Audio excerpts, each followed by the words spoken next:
Aloha, we interrupt your regularly scheduled programming to bring you a news conference live from Maui with county officials. Let's go ahead and listen in as they discuss the latest on the disaster response. Aloha, good afternoon. My name is John Pelletier, Chief of Maui County Police Department, Joe H.N. P-E-L-L-E-T-I-E.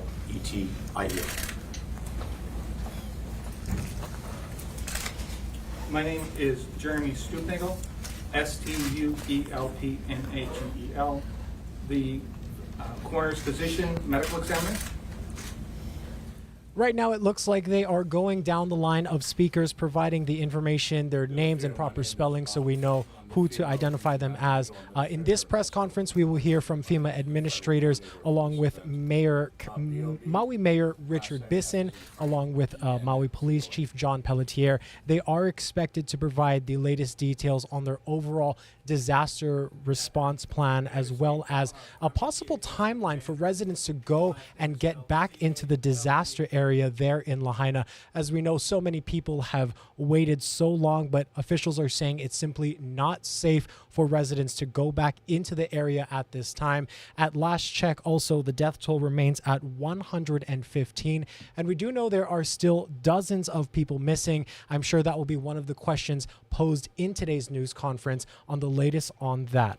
Let's go ahead and take you live back now to Maui. As always, I'll be serving as your moderator. I'll be turning this over to Mayor Bisson in a moment. Following each speaker's prepared remarks, we'll take questions from the media.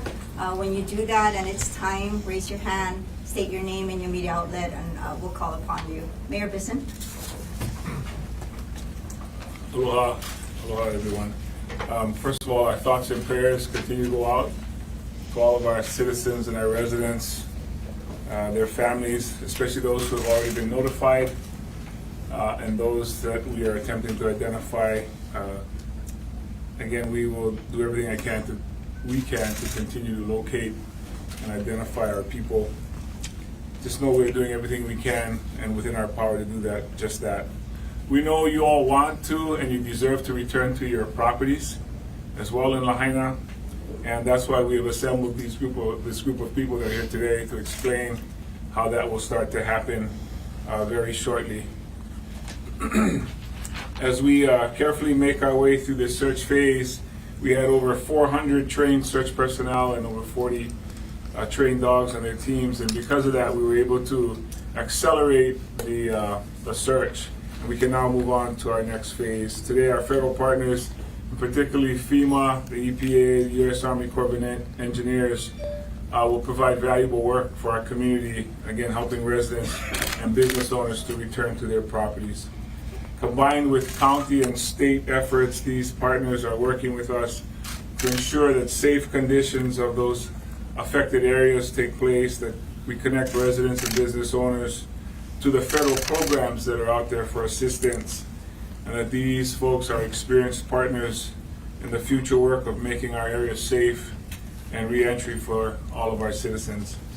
Our collaboration with our federal partners will mean that the cost of the recovery will be supported by these agencies. It also means that my teams and I are at the county level will be directly working with them. The county will champion the interests of our community with safety, with cultural and community priorities, and we will drive locally these steps as we move forward. No one in our state has ever experienced the magnitude of this disaster and the degree of tragedy, and therefore, as we move through it, coordination meetings with all county, state, and federal agencies are occurring daily with my team and the folks that, again, you'll be hearing from since day one, and all of their resources are being given and brought to our island. Once this area is deemed safe, there will be specific steps for the residents and the business owners to gain access, and again, we will continue to share that information with you just as soon as we have that. There is a sequence of events that will take place, again, starting with safety, and that will be explained to you. And with the completion of these search activities, we hope that this will move as quick as possible and that we can get our folks back in there. I do want to thank everyone who've been looking out for each other all of those folks that have been helping each other in our community. Thank you. Mahalo. Last week, we introduced our interim administrator for the Maui Emergency Management Agency, Darryl Oliveira. Yesterday was his first day on the job. We'd like to invite him back up. He'll be followed by the rest of our Maui team, and then we'll go into our federal partners. Darryl? Thank you. I'd like to just, again, express our important heart for the Maui community and what you've all been through. The other thing I'd like to do is, again, just thank the community for what they've been doing, stepping up and taking care of one another. All of the hubs, the pods, the different organizations out there, the nonprofits, everyone just rallying together to really get the community into a better place. I'd also like to thank the mayor for allowing me the opportunity last week to come on board early, to get to meet the teams, get to engage with the operations that are in place so that today or yesterday when I started officially, we could start running again, that I wouldn't miss a beat and wouldn't cause any pause or hiccup for the operations. I'd like to also acknowledge that, the day I received in the lobby from one of you, one of the media. I've been fortunate in my career to have enjoyed a very positive relationship with the media, a relationship that I feel was really founded on respect and admiration and appreciation for what each of us are trying to do in our roles to take care of the community. So again, look forward to working with you. What I assure you is what I've assured you in the past, transparency and forthright communication so that you can better inform the community. With that, as far as our operations, where we're at today, as the mayor said, we have wrapped up almost completely the search and recovery mission and moving into the next phase. That next phase is with the EPA doing the hazardous waste removal. That piece is critical to ensuring the safe access for everyone else going forward. Every step we take forward is a step with purpose, intent, and sensitivity. We really want to make sure that when we let people in, it is safe. I would love to give you a schedule on how fast this would move, but obviously it depends. As you can imagine, if any of you have seen either in footage or video or photos, the extent of material that's out there, there's a lot of cleanup that needs to be done before we can allow people in to ensure their safety. So as we develop and formalize that plan and have more definitive timelines, we will share that with everyone. Right now, that work is starting. EPA is already on the ground. There's a lot of coordination with what they need to do, and I'll let our EPA representative give you the details. But as you can imagine, there's coordination with ensuring it's safe for them to be on the ground as well. We may still have energized power lines and other hazards that we need to take care of so they can do their work safely and effectively. As the mayor said, we really want to move quickly to get people home. We're calling the phase after the hazardous materials removal the return to Lahaina phase. We really want to stress we want to get people back home. The business is back in place. Again, we're going to do that with safety always being paramount. With that particular mission, I just want to assure the community, as you see the EPA going in to remove the hazardous waste, they are not removing personal belongings. They're doing it with sensitivity, with cultural representatives observing and guiding what they're doing. We're also very appreciative and sensitive. Lahaina is such a rich cultural and historic place that, again, every step we take is with the appropriate measures in place. So I just want to reassure the community. The other thing, as we move, and you'll hear from the Corps of Engineers, as we move into a future phase of debris cleanup, what you will see now is not going to be the clearing of your land. It is just a removal of the hazardous materials, and a representative from the Corps of Engineers will also explain the sensitivity going forward with their operations with debris removal. So we are moving forward in a lot of coordination. I'm honored to be here and privileged to be here to serve the community, and I'll be obviously available for questions, but that's the operations we have at this point. Thank you.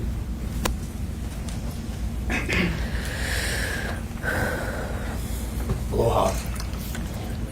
I said every time, and I'm just not going to stop saying it though, but we absolutely need patience. We do need your prayers more and more, and we will persevere and we will get through this. To date, with the list that we talked about last week, which is the 388, what we'd like to do is we'd like to call it, for moving forward, a credible list. Because other lists out there, we don't have data points. And so on Friday, we'll release the new credible list that the FBI will do, and we'll put the names out there. To date, over 200 people have responded to the email address. And I want to point this out because I think this will help to tell the tale a little bit, but it's been 3 weeks. We have 110 missing persons MPD reports. That means people took the time to actually do a police report. And I'm not saying that the 388 and the 110, I'm not saying that one of those numbers trumps the other, but what I am trying to say is we have a valid police report of 110 people. Of that, we know that over 50 are open cases that we're still actively working. Some of those folks have passed away, and some of them have been found safe. We're continuing to get information each and every day, which is why we want to do this right. Like I said before, I'd love to give you an updated list every day, but it won't be in the manner of which we want it. We want to make sure that it's credible. And so that's why we've got a process, and I need folks to trust the process as we build and go through this.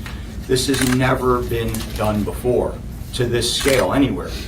And so we're going to get to where we have the ability to get that information and get those data points to go. I'll tell you this, every effort is being taken to ensure that the search is complete. The urban search and rescue, like we briefed before, they completed 100% of their area. We have that last remaining 1%, which was the ocean. We have 4 miles that the FBI is going out right now, and they're going to go 200 yards out. No human remains have been found by the search crews since they've been there. And so I just want to diffuse any things that maybe came out and talked about some different things, but that's not the case. I would like to say that we're going to use intelligence to find if there's any other areas that we do need to go find, whether it's through the missing persons reports that come in and they say my loved one was here, and this may be a data point, and then we can then continue in case there was a chance that something needs to be further looked at. We've got archaeologists, we're going to make sure that we do that so that we do this the right way. We want to just assure each and every member of the community, because you know what, it's not 110 people, it's not 388. These are our loved ones. These are our brothers and sisters, our aunts and uncles, our moms and dads. We've had to make notifications to family members. We know people are grieving. You know, Maui got knocked down. Maui's not going to stay down. Maui's going to get up, but it's going to take a long time. And that's why we need everybody with us. And I cannot say thank you enough to the incredible work of all the first responders, all of them. And when I say first responders, it's not just people in this uniform or that uniform or that uniform, but there's a lot of people out there that are doing everything above and beyond, and they're answering that call. And I could not be more proud of them. God bless you. Thank you.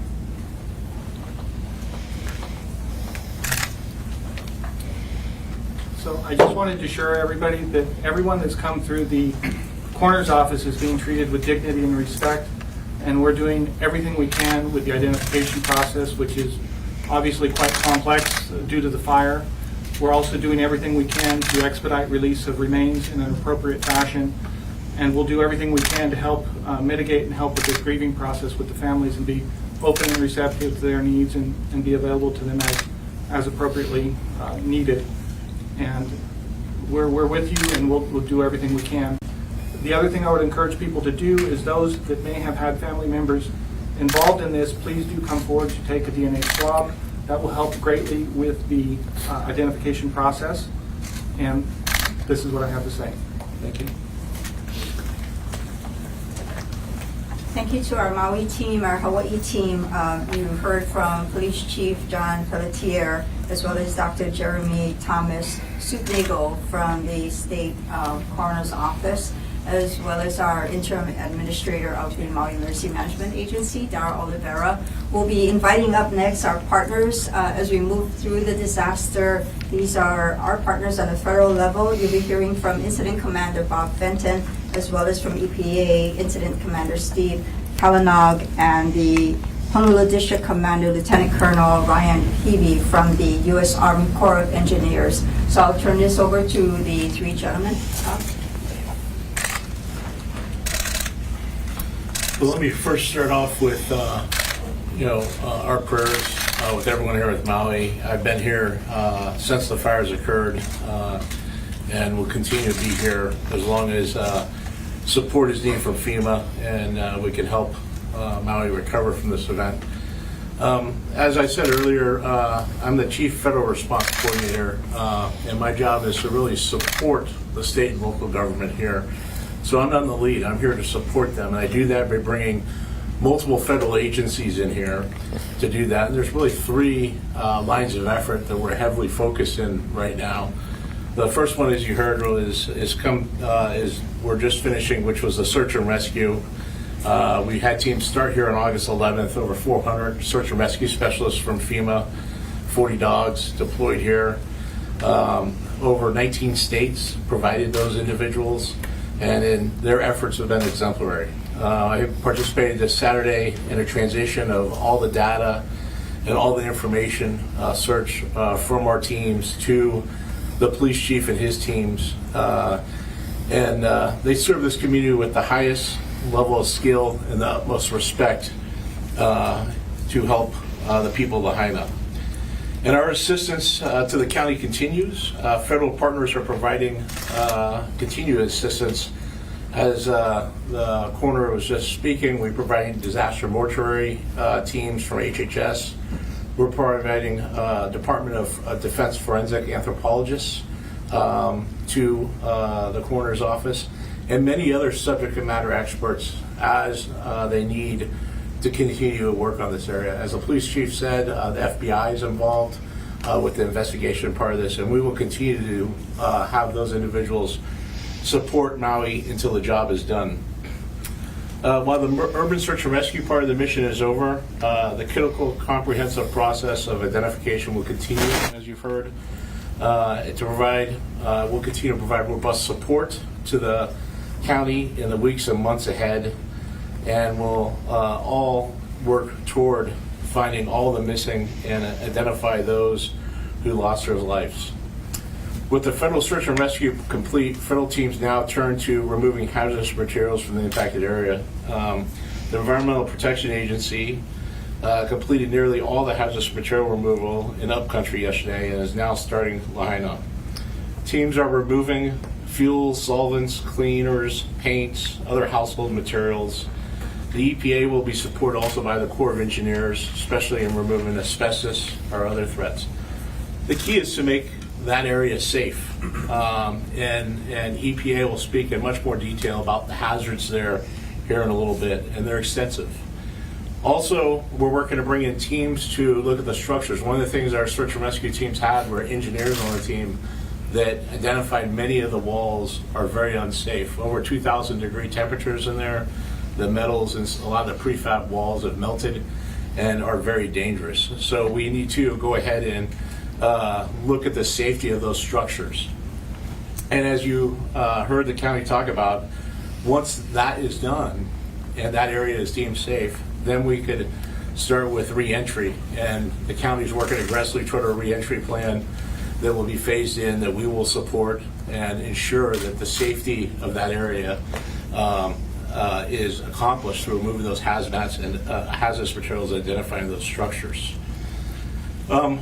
Once that's done, and I might add, once that's done, we will then work with the Corps of Engineers, and we will look at debris removal in that area and removing the debris from that area. But let me just be clear, no debris removal will begin without the permission of the property owner. That's really important. I think there's a lot of misinformation out there. This is a collective effort. We're here in support, as I started with not only the state and local government, but the citizens of Lahaina that lost everything. And we want to be there and we'll work with you and need to work to get your permission to help you. And so we will, as we get to that part of the mission, provide more information on how we work together to help you remove debris from your property. This plan throughout this whole process will be really tightly coordinated. Not only will we be communicating through efforts like this, but we need to ultimately communicate directly to those individuals, and we'll be looking forward to do that. The second line of effort that we're focused on is really helping the individuals right now with their immediate needs today. And right after the fire, as we remember, everyone went to shelters. Our first thing was to move people out of the shelters to hotels. We have 4,300 people right now in hotels. FEMA is providing reimbursement to the state that entered into an agreement with the Red Cross to go ahead and provide that help.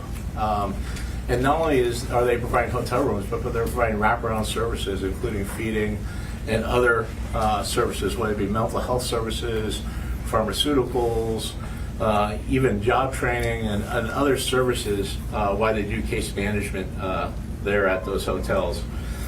FEMA's also approved more than $8 million in housing assistance to help survivors find comfortable and private living spaces. We know that individuals participating in the temporary housing and hotels programs will have questions when they need questions for us about when do they need to move. And survivors will transition to longer-term options at very different times depending on their individual situation. Some individuals and households will likely need more time, and we'll work with them on that. And some hotel occupants may need to leave sooner than others, and we'll work with them on that. There's many different forms of assistance to include insurance, to include the assistance from FEMA for rental assistance, include other things we can do to provide more direct assistance. And the Red Cross, for those that we can't directly help that may not be eligible in our program of FEMA, we'll work through the Red Cross to assist those individuals. Also, many other volunteer agencies and philanthropical organizations are looking to help many of those individuals. The FEMA teams are visiting emergency lodging sites to answer questions of survivors to make sure that we're able to update them on disaster assistance. So as individuals have questions, they can always turn to the 1-800-621-3362 number. You can go to one of our disaster recovery centers, and we have, those centers are located at the University of Hawaii Maui College and in Mahakua at the Mayor Hannibal Tavers Community Center.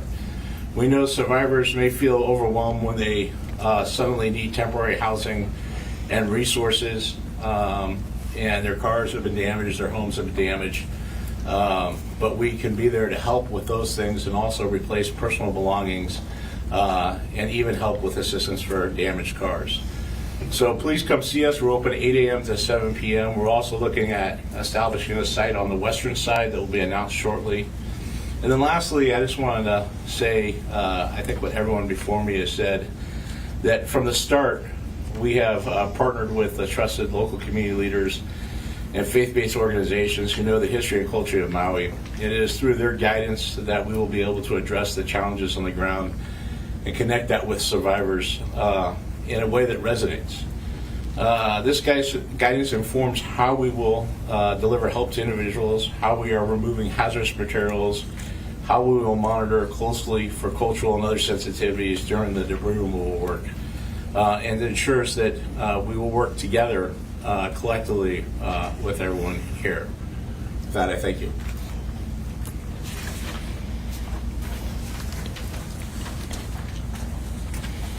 Wow.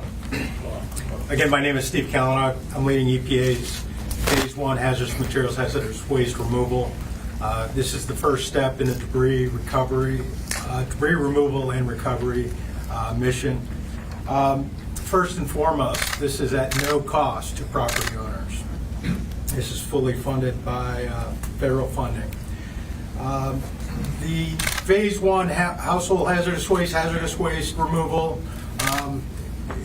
involves assessing properties, identifying hazards, and removing them. And those hazards can include compressed gas cylinders, pesticides, fertilizers, ammunition, radiologic devices, and in particular in Lahaina, lithium-ion battery, solar battery storage on homes, which there are quite a few. We have a team on island now of about 150 people. About 30% of them are local hires, which we've trained them in hazmat tech certifications. As Bob mentioned, we finished our work up in Kula in Olinda over the weekend and began in Lahaina yesterday. We have 6 household hazardous waste recovery teams out there with 3 recon teams, and then we will stand up additional teams in the coming days and weeks. Our intent is to do this work as safely as possible. The conditions out, especially in Lahaina, present a lot of challenges. We're working with the county and the state to go through as quickly and effectively, but ultimately as safely as possible. We all know of the rich and long historic and cultural significance of Lahaina. We've been working since we got here with cultural leaders, archaeologists from Maui and especially from the Lahaina area, and have integrated approximately 25 cultural observers into our teams to ensure that we proceed with caution, with reverence and respect to the Hawaiian history and culture. Lastly, as we process properties, we will be applying a soil tackifier to the ash piles, and this is due largely to the proximity of Lahaina's impacted areas, affected areas to the ocean. In discussions with the state and the county in terms of looking at options on how to mitigate ongoing discharges to the ocean, we've decided to apply a soil tackifier, which is, we've chosen a product that is non-toxic, biodegradable, marine safe, and as I think Bob mentioned, it will degrade in 2 to 3 months, but the effort is to minimize and mitigate the discharges of the ash to the ocean.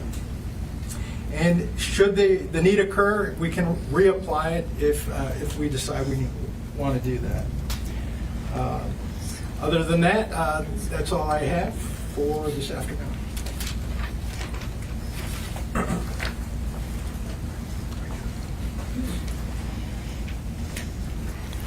Aloha, good afternoon. Aloha. First, I just want to express our deep condolences to everyone impacted by this tragedy. Mr. Fenton and Mayor Bison mentioned the Corps has been tasked to lead the federal response during Phase 2 debris recovery in the areas that have been affected. We recognize the gravity of the loss in the communities and also the loss felt here on the island. We'll be working side by side with our partners during the totality of the debris removal process to ensure it's done safely, to ensure it's done with the utmost respect for the culture, the families, and the history of these communities. Moving forward, we're going to work with the County and City of Maui, State of Hawaii, EPA, FEMA, Department of Defense, Indo-Pacific Command, and most importantly, the communities. It's important to note that cultural awareness and approaching this with respect is one of our top priorities. In fact, being part of the Honolulu district, we have employees that live and work in Hawaii. We have employees whose families have been affected by the fire, so it hits home for us as well. We're truly humbled by the mission and understand the importance it is to Maui, the state, and to the nation. We look to leverage our expertise, or I should say our experience and resources, and work with the communities to do whatever we can in order to allow them to heal and recover. Likewise, we'll work with local community leaders to the totality of the process of debris removal. For example, bringing in cultural monitors for any type of work that's done either on these properties and making sure that they're involved. While there are many aspects of this process that are still being developed, such as which contractors will do the work, the status or what's going to be done with the fire damaged material, where that fire damaged material is going to go, we will not do anything until we have the right cultural protocols, respectful protocols in place to include working with EPA in their Phase 1 activities, and also making sure we have written consent from all the property owners. Safety and respecting cultural heritage is and will continue to be our top priority. Thank you very much.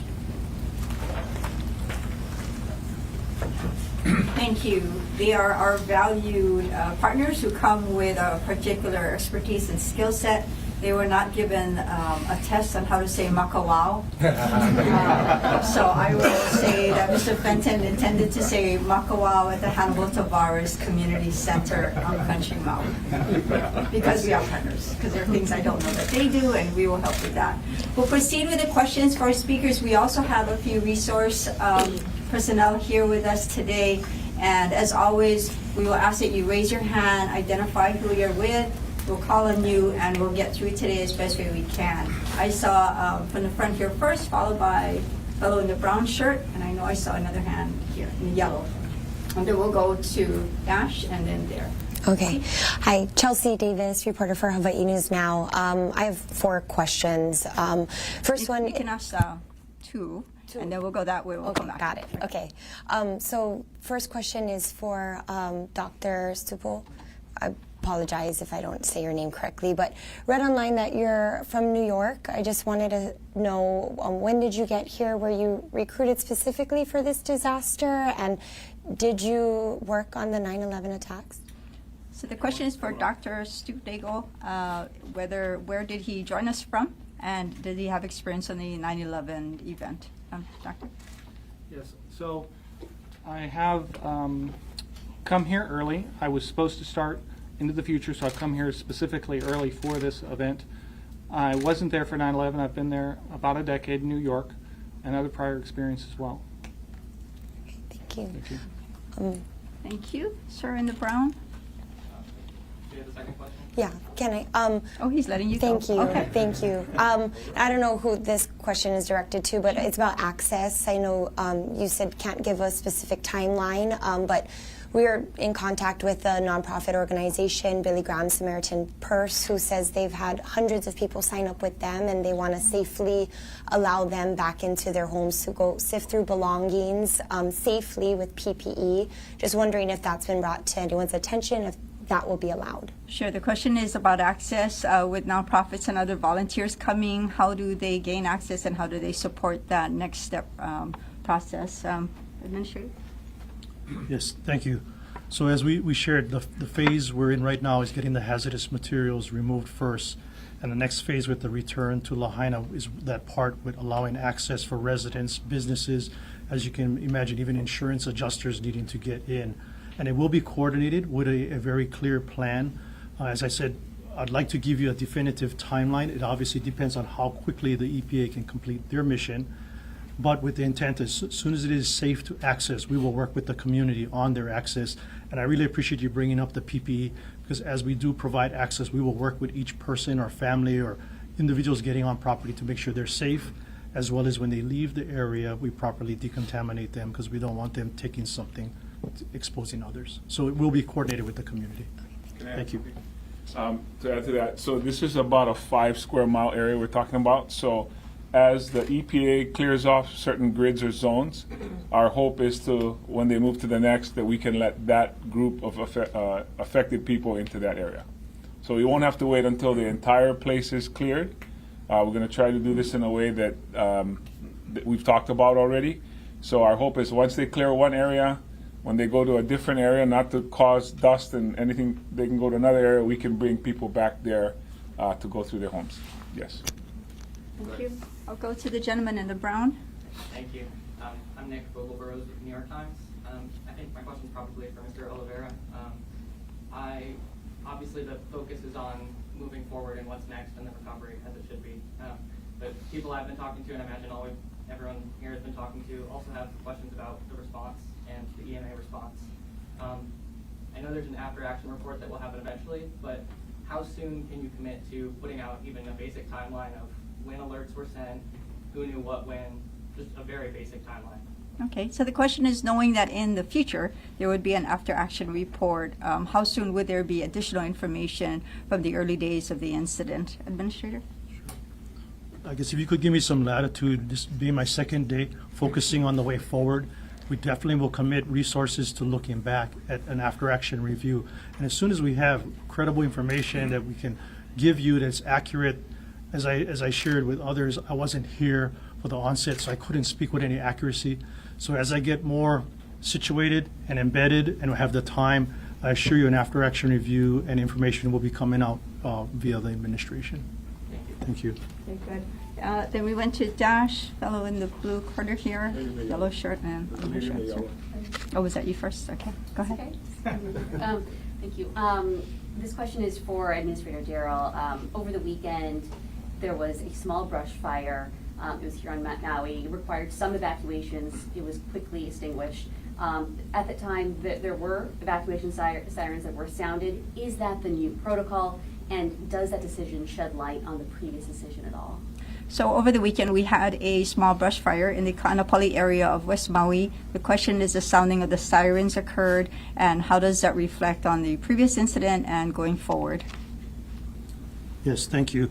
So I think it's an excellent opportunity for just reinforce that what was forecast for this current hurricane season and going through the fall is a very dry season for the entire state. Many areas, including here on Maui, will be vulnerable to future fires. Looking for the public's help with preventing that. But to your specific question with the sirens, so we are currently working with General Hara, Haima, the governor's office, the mayor's office, on new protocols for the use of a siren system with warning. I can speak from previous experience on the Big Island as both the fire chief and emergency manager. Sirens were not used for wildfire operations in the past. We see tremendous value in incorporating more tools into our arsenal to keep the public aware and get them early warning. And it's going to require your help with a good marketing and education piece. As I said, we haven't used sirens in the past for wildfires. As we go forward, we need to educate the public on what do they need to do when a siren sounds. And that includes our visitor population that will be unfamiliar as well. So looking forward to working with you, but specifically we are looking at changing systems to improve how we notify the public. Yes. And if I may, just one quick follow-up, one quick second question, actually. There was one person who said that there were 4,300 people who moved from shelters to hotels. We're hearing this concern from a lot of people that we've met that there are not a lot of tourists who are here at the moment, and concerned that there won't be in future weeks. What is your message to people on the continent who are concerned that maybe hearing these numbers, that so many people are in hotels, maybe fearing coming here? What is your message to them? Okay, so the question is for those who are concerned about travel to Maui during this incident. What is our message to those? I'll turn it over to Mayor Bisson, and I failed to ask for your name and your media outlet. Oh, sorry, it's Zoreen Shah with ABC Network News. Thank you. Mayor? Thank you for that question. We are working with groups. What we want to do is return jobs to our people. And I'm sure if you've spoken to people, they've talked to you about that. There's a lot of concern about how people will be, moving forward. So we stress that West Maui is not currently the place for people to go, but the rest of Maui is open. In fact, the entire state of Hawaii is open. And I think there might have been a misunderstanding early on in this that I'm not sure how familiar people are with geography in our state of Hawaii, but every island is safe to come to visit. And of course, parts of Maui are not currently, and that's what we consider our west side. We'll work on a plan on how we will, get to that in the future. That's not something we're going to deal with right now. But South Maui, I'm not sure where everybody here is staying, but you probably can be our best witnesses to this, letting the rest of the world know that other parts of Maui are open and available. And sir, I'm sorry for the follow-up, but if Okay. you do have this number, what percentage are the hotels at right now? At what capacity are they at this moment? I don't know what the percentage of, the question is what is the percentage of the capacity at the hotels right now? I would not be able to answer that. I don't know. Thank you. Followed by. All right, Mahima, thanks. This is, I'll continue to press the luck of asking two questions. The first for Mayor and Darrell. It's good to see you, my friend. There's a red flag warning as early as tomorrow, Thursday, Friday, fire warning. What, if anything, is being done to alert the people immediately, because this is something that we may be facing again in the next 24 to 48 hours, dry, hot winds. And the second question for you, I guess you can both talk to that, is Mayor, any response to Hiko's comment that the power lines were de-energized prior to the afternoon fire on the 8th? So now that we've broken the one question rule at a time, because now I have to remember two questions at a time. And I have to also say that was Howard Dashelsky from KJON too. The question is the red flag warning, and we are deferring all Hawaiian Electric questions to our outside counsel. So, Administrator? I'll speak to the first question. So messaging already started. National Weather Service did an excellent, I want to say, public information release explaining the difference between the watch and going into the red flag warning coming up later. Again, as I mentioned earlier, we're in a very dry season for the entire state. It's likely that we will see repetitive events like this with high fire risk. So again, need the public's cooperation with, again, no outdoor burning kind of activities. And as far as the warning, like I said, we're looking at using as many tools and resources as we can to keep the public aware and well-informed, inclusive if there needs to be any evacuations, that coordinated piece. We're very lucky too that General Howard and his team have committed air assets on station on Maui to support fire suppression should something happen. So I think everyone is very in tune and very sensitive to what has happened and looking forward to what can we do to minimize any potential fire threat. Any emails or phone, SMS messaging going out in the next 24 to 48 hours just to make sure people know that we're reporting it, but Correct. are people getting that message? Yes, so we will be deploying all of our tools to get messages and communications out, and appreciate your help with getting that word out. Thank you. Can the general finish answering that? So I'm Major General Kenneth Hauer. I'm the Adjutant General for the state of Hawaii and the state's incident commander for the Maui fire response.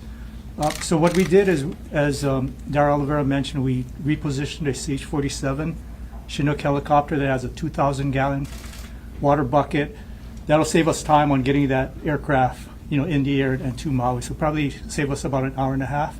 So we'll keep that in here throughout the warning period. And in addition, we're looking at positioning some guardsmen in some strategic locations to observe high-risk areas should there be any arcing. Thank you. Thanks, Jeff. Wait, hang on. Aloha, Fire Chief Brad Ventura. To add to that, we're also, for this upcoming warning, we're up staffing resources on both the west side as well as the Central Valley side. We do have one helicopter contracted with us that's available from sunup to sundown should the weather permit, and that company also has additional helicopters available for us if we need additional helicopters. So if the winds are sufficient enough to fly, then we'll continue to fight fire that way as we did in Kaanapali just a couple days ago. Thank you. So General Howard, can I have one follow-up to Howard's question? So in addition to that one CH-47 that we repositioned here on Maui, there's an additional Hawaii National Guard CH-47 on standby, and then more helicopters from the 25th Combat Aviation Brigade active duty on standby. And that's for the entire state, not just Maui. Thank you. Okay.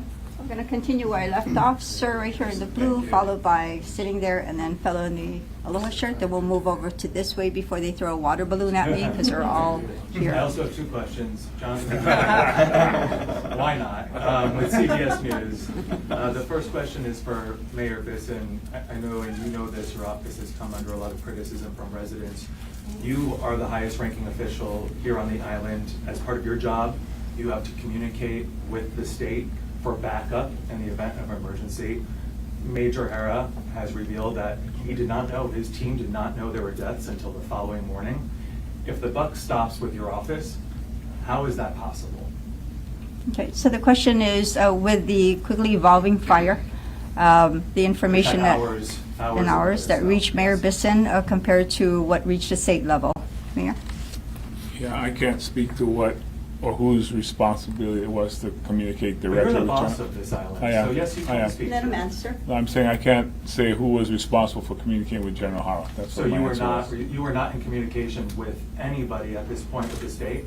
With No, I was in communication with the state. We were on a meeting earlier that morning on a Zoom call.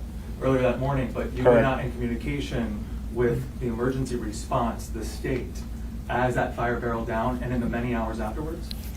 Well, first of all, when you say that fire, which one are you talking about? We had three going on at Well, the same time, There were so. two in Lahaina, the first one, and that grew into the second one, but I'm specifically talking about that time period where hospitals were packed, social media showed the fire, showed people running for their lives, and yet. Well, I wasn't on every time social your media, office so was not I in can't speak, communication. first of all, I'm not gonna speak to social media. I wasn't on social media. We didn't have time for that. But I'm referring to the fire that was going on in Kula, not the two fires So in take me Lahaina through as well. Lahaina, which is why we're all here. Well, I'm gonna today. answer your question. Yes. I don't know who spoke to General Hara. That's my answer to your question. I- And I think, and that's for all four of your questions. Okay, and so my question is for now, Well, General Hara. I would first, like some clarification. You're gonna let us because answer it, right? Was that? Are you gonna let us answer I the will question? answer, Let but me I just wanna kind clarify what of, I'm let me asking. clarify some things when the mayor is trying to answer and you're rudely interrupting. At first point, I'm Major General Kenneth Hara, not Major. So, I didn't say, well, I said I didn't know about the deaths the following morning. I didn't say the county was not in communication with me. We're looking at whatever response the state could do, but because of the winds, we couldn't start our helicopters and we couldn't launch them in commitment. We're ready. We're ready to go.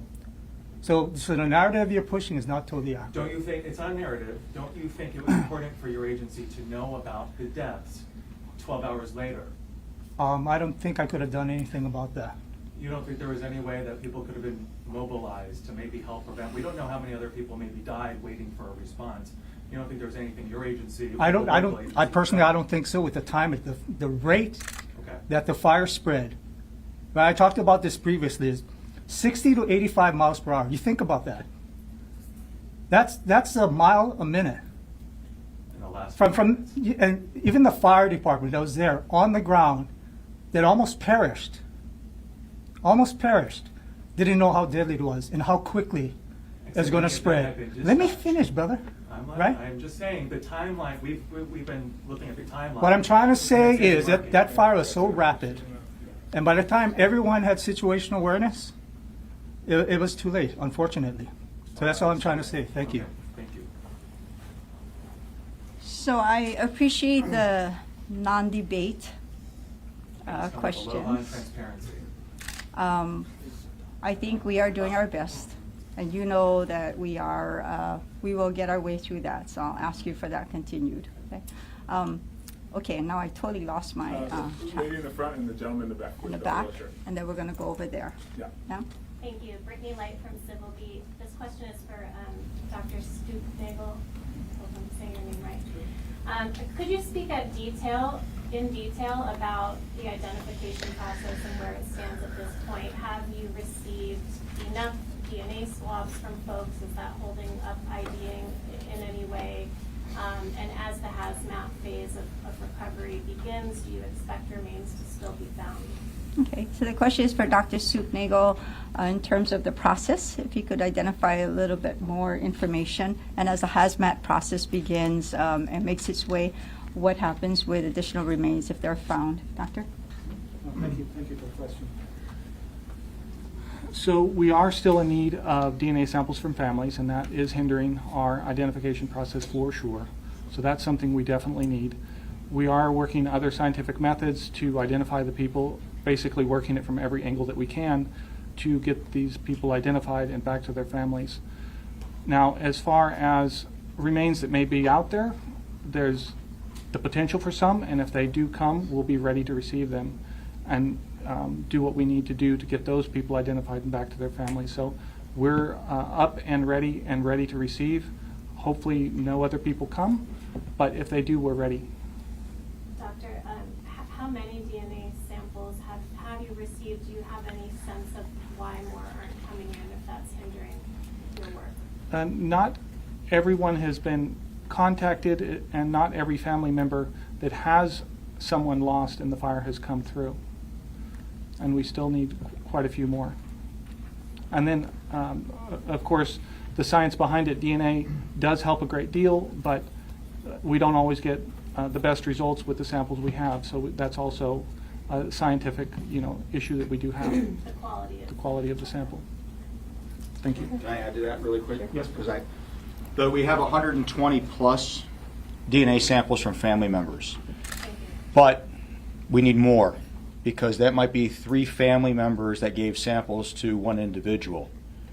And we've got 110 DNA samples from those that we've recovered. And so we're trying to make matches and do different things. And so if there's a message that you guys can get out there, because this is a one team, one fight thing. And I think that's so important. And it's not just one team meaning us. It's one team meaning all of us. And that means you, the members of the media. You know, whether you understand that or not, you know, it's part of, you're part of the Ohana that's going through this, whether you understand that or not. And so you can throw aloha out, but if you don't feel it and mean it, we all here know it. And so the reason I say it is we need your help. Man, we need your help, because we got to get out there and say, please, if you have somebody that you know is missing, file that report and get that swab and help us get these folks the respect and dignity that they so greatly deserve. Thank you. Do you want to tell them where you get DNA samples, the Family Assistance Center? Oh, sorry. Yeah, the Family Assistance Center. If in doubt, Family Assistance Center. Our partnerships with the FBI. We can get samples from anybody on any state and any country, and we've got those coming in. And so if you think you have somebody that's affected that is unaccounted for, make that notification and we will follow up. I will say that our Family Assistance Center is reporting about 150 to 200 visits to the center at the Hyatt Hotel in Kaanapali. The DNA submittals are not coming in at the volume, and it could simply be that folks are holding back, unsure, not prepared. So we do encourage anyone with missing loved ones, unaccounted for loved ones, please go there and submit a DNA. Sir, you've been waiting patiently in the back there. Oh, hi, Peter Boylan with the Honolulu Star Advertiser. Attorney General Lopez was on the ground for about 48 hours, the governor was saying recently, and this is for anybody from the county. Between her investigation and the Department of Justice's probe, I mean, how many county officials have been interviewed so far? And that's being run through the Corporation Counsel. Have any of you guys been interviewed by either state or federal investigators? No, I don't believe so. No? So we're unprepared to respond to that. Thank you, Peter. Oh, the question is, has any county officials been involved to date with any of the questions from state attorney generals? Right, have they been interviewed as a part of either the state probe or the U.S. Department of Justice probe? No, not to our knowledge. So no. Okay. Thank you, Peter. Sir, you've been waiting.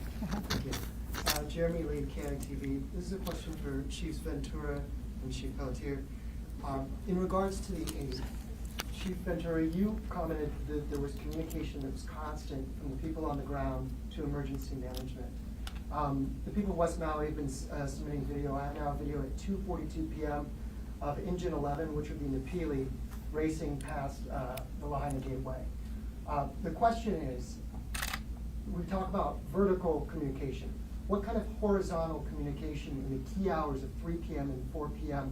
was ongoing between command and control of police and fire, that being whoever was in your stead at that time? The question is, what kind of communication between our fire department and our police department occurred in the early stages of the Lahaina fire, correct? Particularly the hours of 3 and 4 p.m. Between 3 and 4 p.m. Chief? Oh, sorry, 3 and 5 p.m. 3 and 4 p.m. hours.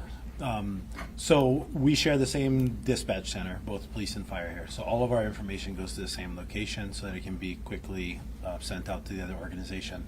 The Engine 11, the Napili truck that you're talking about, was being assigned to another incident and they got canceled. So that's why they were in that area when the 3 p.m. fire started. Throughout the initial 2 hours you're asking about, our radio communications stood up to a lot of the weather and systems that were failing around this.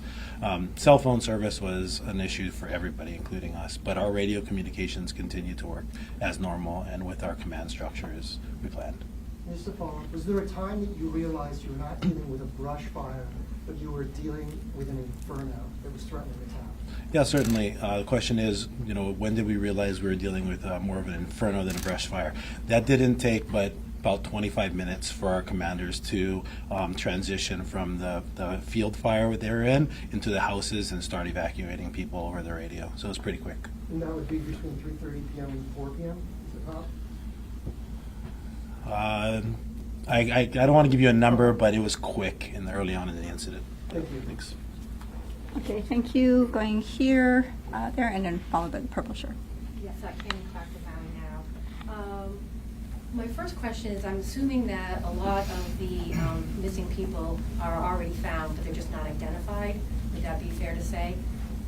They're on the missing persons list, but they don't know who they are, right? Their remains are not identified yet. So that would kind of lower the number of maybe the total number. But that being said, will there be a process if somebody thinks, oh, my loved one is definitely in that house, and there is a way to say there was somebody found there Yes. or not found there, and is there another process that you can do to further, try to find if there are remains there? So the question again is reconciling the list of unaccounted for individuals with those who may actually be accounted for and safe, and how do we clear that list? Chief Pelletier? Look, great question. I'm going to get to it. I'm just going to kind of piggyback. The radio system worked on the other thing, and a lot of questions come up with this after action. I know we had another one. We're 21 days in. We're still actively trying to get through this. We're talking about a plan. There's going to be more after actions on this than have ever been done in the state of Hawaii. I can assure you of that. We're going to do internal ones our own self, and I will share that with every police agency in the world. Okay, so I say that because we want to get all the answers right too, because there are some incredible stories. And so we look at these things and we're trying to figure it out. And I just saw a video for the first time yesterday of an officer running into the coffee bean, and actually people were sheltered in place, and they pulled them out and they got them into safety. And the vehicles that were following them, they turned around, got them, and made sure that they were okay. And all this while it was extremely dangerous. And so there's incredible stories out there, and we haven't even had a chance to dig into that because we're still in the middle of it. And I know everybody wants to know that. We're going to get there. Reference the question on the missing and the numbers. What we've labeled the MIT, the Morgue Identification Notification Task Force. The reason it's a task force is because it's joint resources. So when you have, like, the military and law enforcement becomes a task force, or the feds, right? So that's why we call it that way. What we want to do is we want to get that report. And the reason why that missing persons report is so incredibly valuable is now we've got the information. So after we released the credible list of the 388, we actually got an email from a lady from New Zealand, and she circled where her father was known to be at on a map. She sent a photo of the individual, gave all the pertinent information that we could have. That's the kind of stuff that we need to get. And so the more data we get, the better. And as we get to the numbers and we get to these identifiers, so we have a little bit over 50, I think it's 53 of the recoveries we've made identifications. 45 we notified the family, so we've still got some, but we still have a lot of work to do. And so the more information we can get, the better. Eventually, we'll get to a reconciliation. It's going to take some time, though. It's not an automatic thing. And I think when I talked about trust the process, it's trusting that process to get, hey, each week we're going to come up with the credible list. We're going to continue to push out the names that we've got so that you guys can have that. Because again, I mean, these are people that, oh my goodness, it's their families. It's everything, and it's right there. And now it's publicized. And so, the more we get that, the better we're going to get there. And that's why in the Mint we have investigators. We have it's not just MPD, but it's also FBI. It's also Honolulu PD.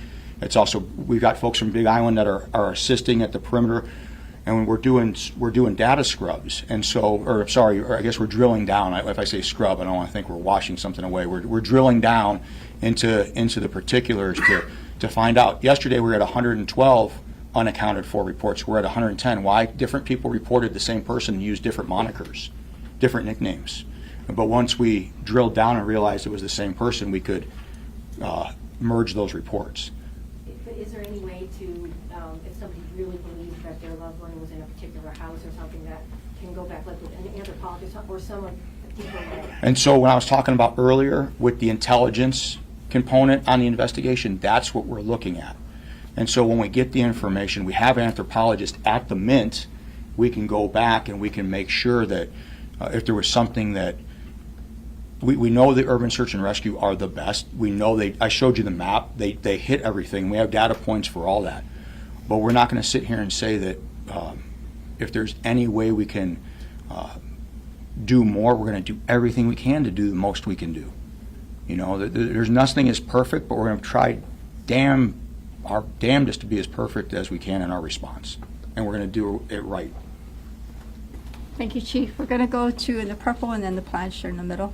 Hi, thanks. Ping Huang, National Public Radio, and I also have two questions.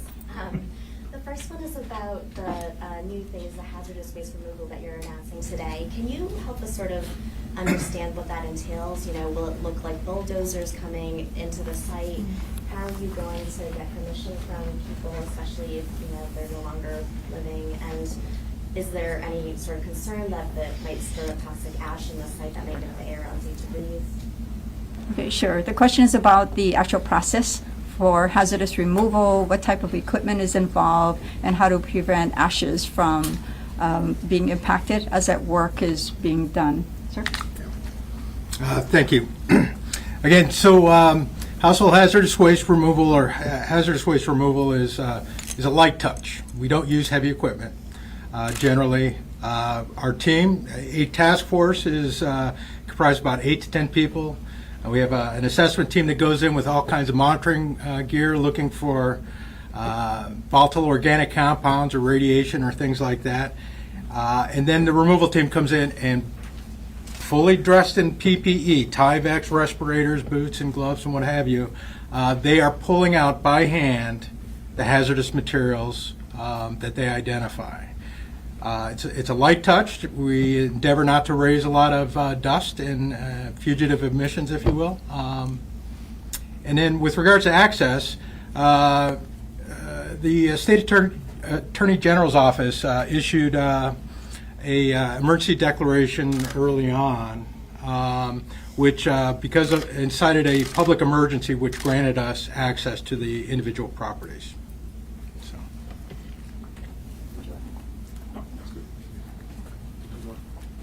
Okay. Your second one, they're going to the plaid shirt. Thank you. I'll be quick about this. So I have a question about, I've been hearing a lot of rumors spreading through the hotels, different theories on how the fire started that aren't related to the electric company. And I'm wondering, have you heard these rumors too? Are they impacting your ability to respond? I've heard some people, for instance, not trusting the water advisory and thinking that the water is still safe in their homes. And I'm wondering, how do you respond to these rumors? Maybe I can help with that a little bit. The question is, how do we respond and deal with all the rumors out there? Our community, has valid anxiety and levels of concern. I think from the beginning, we as a county had not experienced this, nor has anyone involved today. Rumors are difficult to manage. We invite folks to go to the mauicounty.gov to ask us directly at our information line and to follow credible sources. We have rumors, everything from the cause of the fire to our federal partners, even some speculation that are just the most outlandish. We are doing our best even on social media to stop any rumors that cause unnecessary anxiety. Last week, we addressed a rumor about fatalities, that were washing up on another island through our ocean channels. That is absolutely incorrect. So I would say, that every incident, every community will be faced with that. The bigger the incident, the more rumors. It's our job to do our best to ferret that out. So I ask our public and those involved, follow credible sources. Follow your journalists who you trust and know that they themselves have vetted out the story and the information. And at the end of the day, we are a small town as well. Our interest is on our community and how we can help them. And I want to reassure them on that one. So thank you for that question. Sir in the plaid? Yes, I just wanted to touch on the first one just one Sure. more time because I better take an opportunity to do it because there's been so much misinformation. So as EPA underneath that declaration by the governor can go in and remove the hazards. That's all they're doing is removing the hazards. When you talk about getting a right of entry to then go remove the debris, that's when we would do that. So when you think of steps, the first step was been the search. The second step then is to remove the hazards, to look at the safety of the structure, determine whether it's safe or not. Third step, reentry, that the county emergency manager talked about for the public, talked about phases. The next step would be debris removal, and so that would be the step where we'd want to work with the public to get a right of entry. And so we have no intention to move things off the property or to impact the property other than to make it safe and remove hazards. Yeah, thank you. Thank you. Thank you, Bob. Sir, in the plan? Hi, Sumiko with NBC National News. This question is for Chief Ventura or whoever would like to take it. What, if any, comment can you make about Hawaiian Electric's claim that there were two separate fires, but specifically that the second fire happened after it de-energized? So I just want to make it clear to everyone, we are not taking Hawaiian Electric related questions today. Repeat the question. Oh yeah, I'm sorry. The question is about the Hawaiian Electric statement about de-energizing their lines. So I just want to make it clear to all journalists here, we are not taking questions related to the litigation in motion right now. So we'll defer those as we release to media to continue to our outside counsel. Thank you. Okay, sorry. Was that your question? Yeah. Okay. Shivo, and then back to Chelsea. Yeah, thank you. I have a pocket full of questions. We'll give you two because somebody started to. Some of which are full of blame and finger pointing, but I'm going to pull those back. I would like to ask about the hazardous removal, and you've been very clear about just removing the hazards. What about the levels of ash and all of the other stuff that comes next? Considering it is such an old and historic town, do you expect to find, evidence and be careful with the original town that was there? So the question is, given the historic nature and the devastation in Lahaina, how careful will we be and how will that be handled? Okay, thank you for the question. So our hazardous waste, hazardous materials removal activities is quick. So we're looking easily identifiable, easily removable hazardous materials is what we're after. And so with regards to asbestos, we're going to look for and remove big pieces of asbestos containing material. What's in the ash will largely then be addressed by the next phase. And do you want to talk about even like the hazards and batteries now? Okay, just sure. to kind of explain to them how hazardous that area is. The batteries? Yeah, batteries. Okay, so lithium-ion batteries, which I had mentioned before, which are energy storage and largely associated with solar power systems. There are a lot. And once they become, as in the battery industry, once they become insulted, impacted, they become very unstable. Fire departments, EPA, and other state hazmat agencies, we treat them like unexploded ordnance. And we have to handle them with great care. And so that the removal of them, the transportation and final disposition is a very sophisticated process that we need to take great care and planning for. As mentioned for phase two, probably just kind of go over a little bit what a debris mission is. And as stated before, we're working at those details right now. But for us, for the Corps of Engineers, we're in the planning phase as EPA does its process. When we get to the physical removal of the debris, what we do is we first get the rights of entry, as Mr. Fenton had stated. I think it's good to note that in the process between when EPA does, probably when EPA it's determined by the county, that residents will be allowed to go in and sift for personal effects. So the Corps is not in charge of that. We're actually part of that process, just to make sure we're doing that respectfully. Once we scope and the contractors come in, there's two types of debris. There's fire damage material, or hazardous or unhazardous. The unhazardous, to include probably metal and concrete, if determined to be removed, can be recycled on island or sent to the landfill. The hazardous part is the one that we would specially package and then figure out final disposition. The plans for maybe a TDSR site or temporary debris reduction site or the final disposition, we're working with the partners right now to figure that piece out. And lastly, I think to mention, anyone that would be on the mission would be trained to look at personal items and set those aside. There's no intention to go in there and bulldoze stuff down. There's intention to be as careful and cautious and culturally sensitive as we can. Thank you. I have one quick Chief, and I think it was said earlier, but just to remind everyone, there are cultural monitors embedded in each of these teams, whichever, whether it's EPA, debris removal. So if someone is unfamiliar with Lahaina town, or unfamiliar with an artifact, or unfamiliar with something they come across, there will be people there to help identify that. And that's the entire reason they're there, is to make sure something's not overlooked, by accident. Yeah. They actually have the.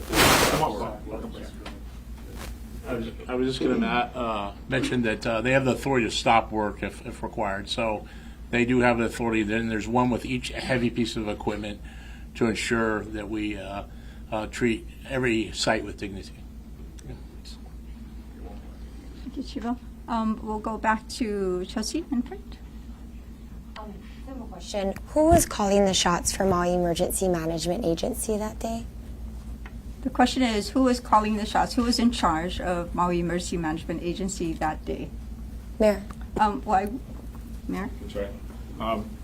I'm not sure who was in charge. I think Herman Andaya was still in charge. He just wasn't present.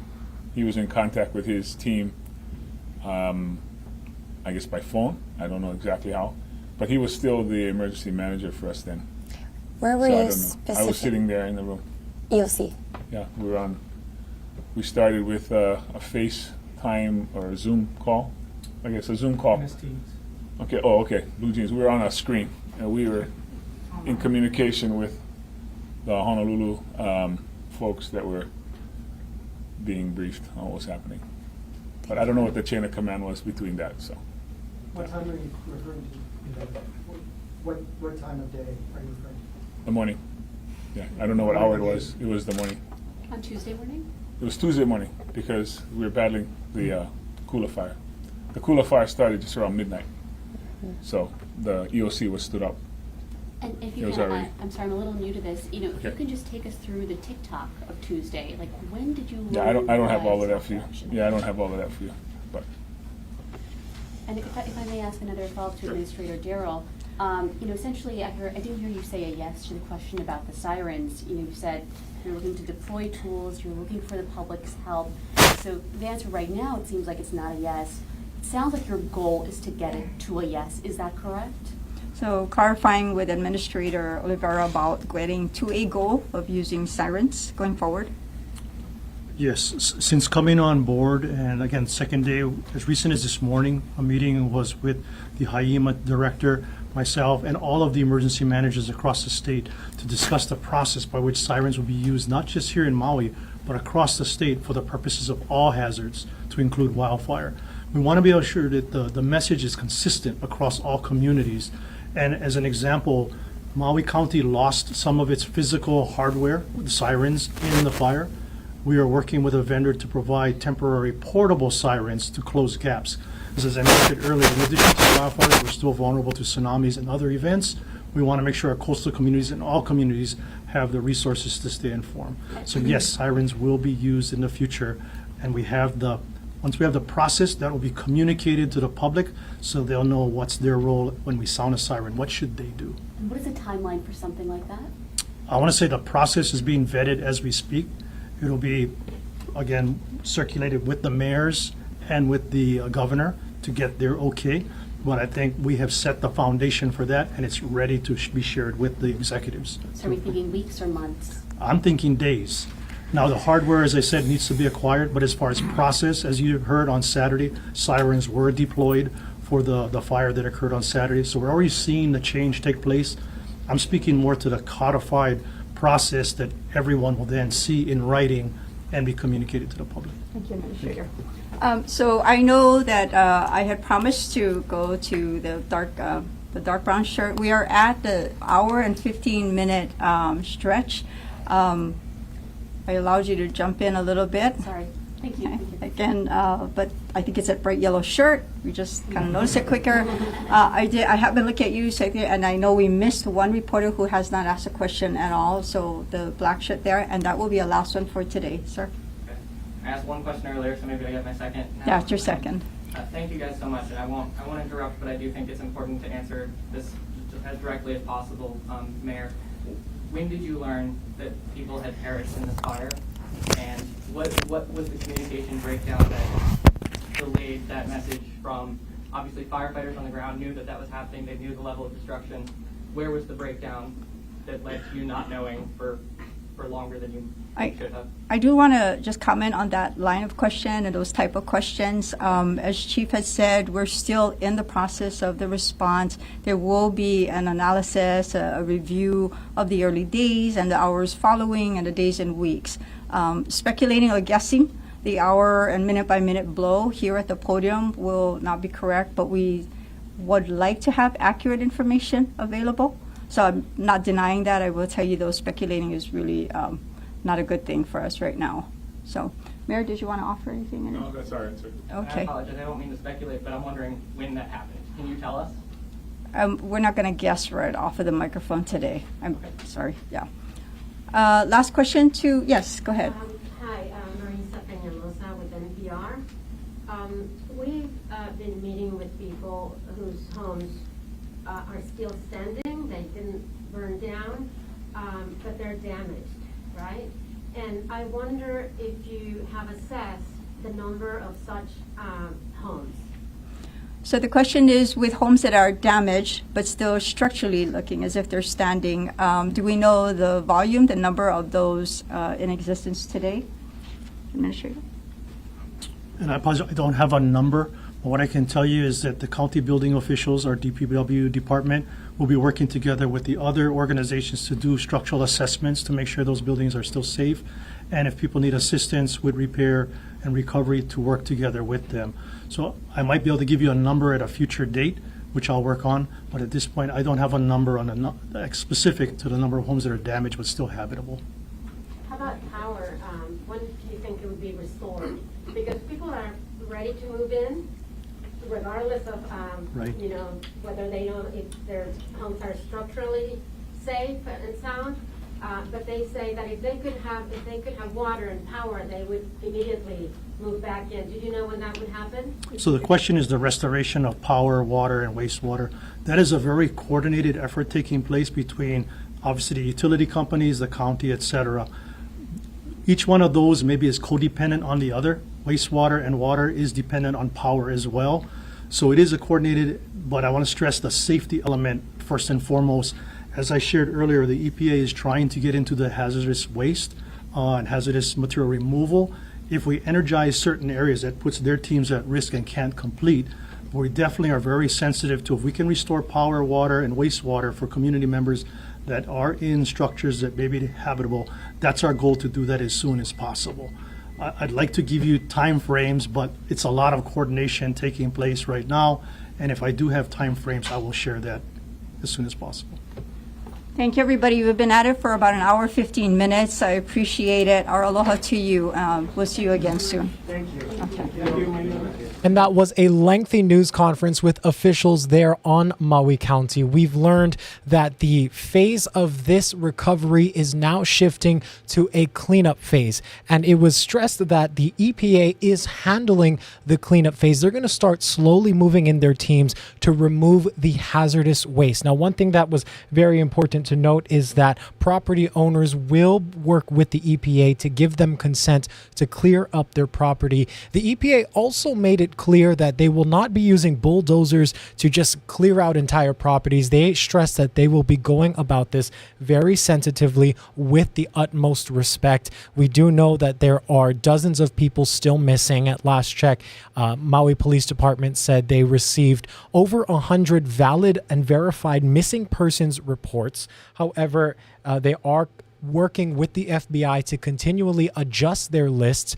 At one point, that list was all the way up to 388 missing people, but they are still working to gather new information over who is still deemed missing. One thing that's unclear at this point is at what point those who are still missing will be presumed dead. In a previous news conference, we did hear Maui Police Chief John Pelletier talk about that. However, it's unclear at this time exactly when they will be classified from missing to presumed dead. You heard him mention on Friday they will come out with the updated list. And another big takeaway is that people are still being asked to submit DNA samples. They received over 100 DNA samples, and they are doing their best to use those to identify the victims in the wildfires. For those on Maui, you are urged to go and see the Family Assistance Center. Out-of-state samples from residents who may have had people visiting Lahaina are also being accepted. You can find details for all of that on hawaiinewsnow.com. We're going to go ahead and return you now to your regularly scheduled programming in progress. I'm Dylan Ancheta in the H&N Digital Center. Thanks for watching. Have a great day.